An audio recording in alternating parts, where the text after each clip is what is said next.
بچه‌ها یه آهنربایمون شارژ شد. خب بریم آنباکسش کنیم ببینیم که توش چیا داره. خیلی خب این از طرح اولشه. نگاه کنین یه دختر این تیکش آهنربا داره که میچسبه بهش. ببینیم فکر می‌کنم میچسبه بهش. این طرح دخترونشه. اینم داخلش خیلی کیوته. خب این از یه طرحش. این طرح دایناسوره. اینم باز داخلش از همون طرح روی جلده. طرح کرومی. این تیکش هم ملودی چسبوندن. نگاه کنین توش هم کرومیه. طرح خرسی. با خرسی فضانورده. نگاه کنین پشتش باز داخلش نشونتون بدم. همه صفحاتش حاشیه کشی با طرح خود روی جلد. این طرح دایناسورش نگاه کنین خیلی گوگله. من عاشق این طرح دایناسورشم. اینم که داخلش و نهایتا یه طرح دخترونه دیگه.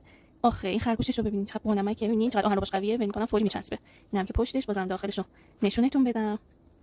خیلی قشنگه. تعداد برگاشم زیاده. فکر کنم 80 برگ یا 40 که نه ولی فکر کنم 80 برگ بشه. خلاصه که اینم طرحش که دیدی یکی بزنم باز نگاه کنید. دایناسور و دخترونه. اگه دوست داشتین بیاین از سایت سبز سفارش کنید.